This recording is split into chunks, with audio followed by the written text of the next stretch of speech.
Good morning students. आज का topic है techniques of controlling. Traditional techniques क्या होती हैं?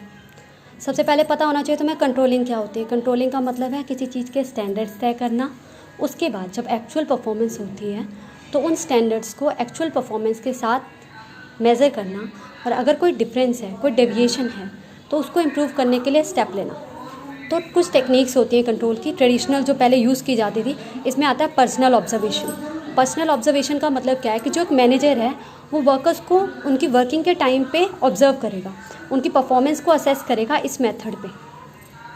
तो ये मेथड तब हेल्पफुल होता है जब कम वर्कर्स होते हैं। अगर ज़्यादा वर्कर्स होते हैं तो मैनेजर उनको पर्सनली ऑब्जर्व नहीं कर पाता।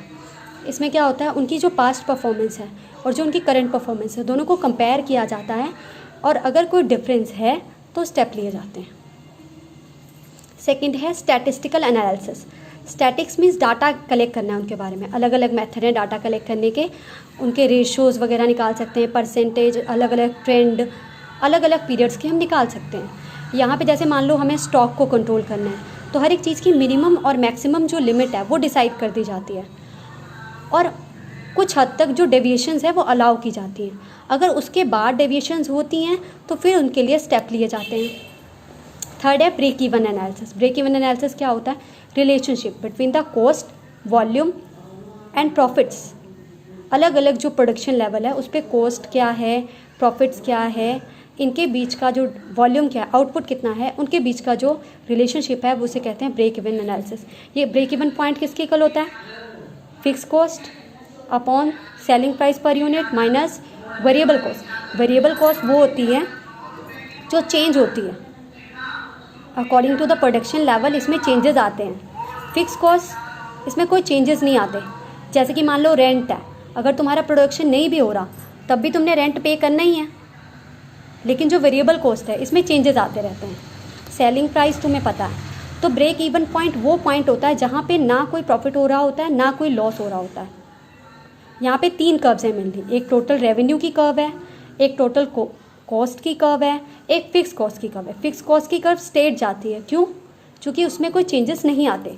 जो टोटल रेवेन्यू की कर्व है वो एग्रीगेट सप्लाई की तरफ 45 डिग्री का एंगल जाती है, और जो टोटल कॉस्ट की कर्व है वो ऊपर से स्टार्ट होती है, बिकॉज 0 पॉइंट के लेवल पर भी जो कॉस्ट है वो रहती है, तो इसीलिए वो ऊपर से स्टार्ट होती है। जहाँ पे वो दोनों कर्व्स एक दूसरे को कट करती हैं उसे कहते हैं ब्रेक इवन पॉइंट। इस कर्व के ऊपर, इस पॉइंट के ऊपर रेवेन्यू बढ़ जाता है, कॉस्ट कम हो जाती है, प्रॉफिट होता है। और इस कर्व के नीचे रेवेन्यू कम होता है और कॉस्ट ज़्यादा होती है और लॉस होता है। Budgetary control. बजटरी कंट्रोल क्या है? बजट क्या है? हम फ्यूचर का एस्टिमेट लगाते हैं, उसे कहते हैं बजट। कि हाँ, जैसे हम घर का बजट बनाते हैं, हमने एक स्टैंडर्ड्स तय किए, बाद में एक्चुअल जो फिगर्स आई उनको उन बजटेड फिगर्स के साथ कंपेयर किया, और अगर कोई डेविएशंस हैं तो उसके स्टेप लिए जाते हैं। इसे कहते हैं बजटरी कंट्रोल। अब जीरो बेस बजटिंग क्या होता है? अब जैसे हमेशा हम क्या करते हैं, प्रीवियस ईयर को एज अ बेस ले लेते हैं और इस ईयर की जो परफॉर्मेंस है उससे उसे कंपेयर करते हैं, ऐसा करते हैं। पर जीरो बेस बजटिंग में क्या है, हम जीरो को एज अ बेस लेते हैं, मतलब जो हमारी प्रेजेंट करंट सिचुएशन है उसको हमने एज अ बेस मानना है और उसके हिसाब से आगे का एस्टिमेट लगाना है। तो इसीलिए इसे कहते हैं जीरो बेस बजटिंग। ओके।